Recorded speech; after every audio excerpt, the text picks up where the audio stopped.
The first party lineup for Nintendo in 2023 consists of Legend of Zelda, Tears of the Kingdom, and Pikmin 4. But what about the rest of 2023? Let's try to fill in some of the blanks. Up next.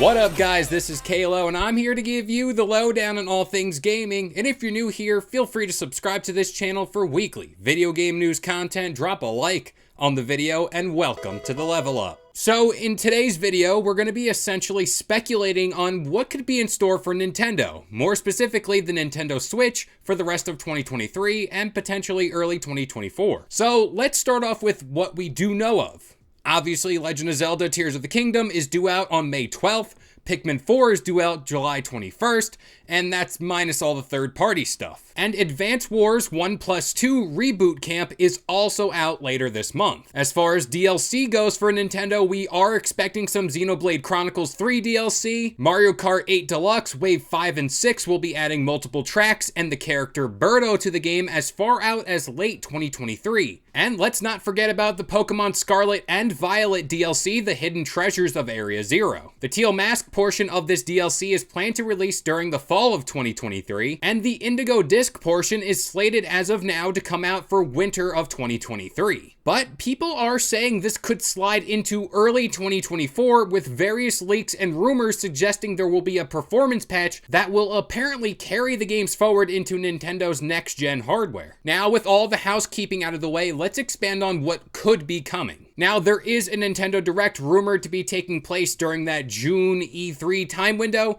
that will fill out the empty spaces, but in prior years, we've had titles like Metroid Dread, Splatoon 3, and various Pokemon games to keep us busy. But something about not knowing what's coming from Nintendo is exciting but scary at the same time. Of course, we've covered the various alleged leaks and rumors in regards to GameCube remasters like F-Zero GX, Metroid Prime 2 and 3, along with most recently, Paper Mario and the Thousand Year Door. Now, Andy Robinson over at VGC did claim a while back that Nintendo did not have a strong lineup of games for 2023, and past Tears of the Kingdom we could enter a little bit of a dry spell. But he later corrected that statement, stating that Nintendo did in fact have a strong lineup, but it will most likely be backloaded, aka later 2023 releases. While yes, there is that rumored June Direct that could be dropping some of these games on us, more specifically, I think that's going to be more of a Direct where we get more of those GameCube remasters. But I'm looking at their September Direct to be their biggest one yet. I think at this September Direct, we finally get word on the next-gen hardware and maybe even some of those games like the rumored 3D Donkey Kong game along with that Mario game. Essentially, what I'm trying to get at here is don't expect any more heavy hitters from Nintendo for the rest of 2023. But really, this isn't all bad news though, because I did mention Metroid Prime 2 and 3 remasters that could be on the horizon. So what does that have to do with anything we're talking about today? Well, like I speculated on before, Metroid Prime 4 technically has been announced, but since then we've gotten zero news, let alone some artwork for the game, especially now is a little suspect. Metroid Prime 4 is in fact in the pipeline for Nintendo, but isn't a part of their official lineup of games on their website. So I could be led to believe this will be yet another title we get in 2024, maybe alongside that next-gen Switch. And as for games I think could easily pop out of nowhere, maybe during this summer direct, could be a Legend of Zelda The Wind Waker and Twilight Princess remasters for the Switch. Also, in regards to Nintendo Switch Online and things I want to be selfish about, can we please get all the old Pokemon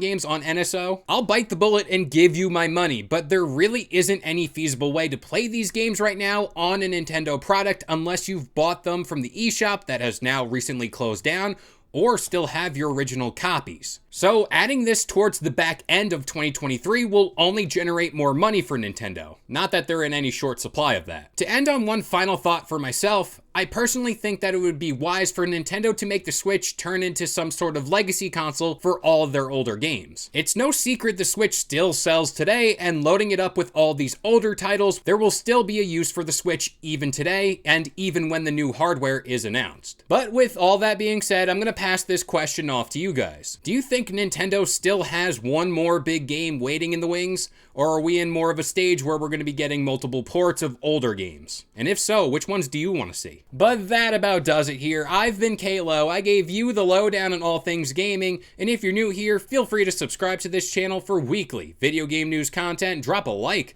on the video, and this has been your level up.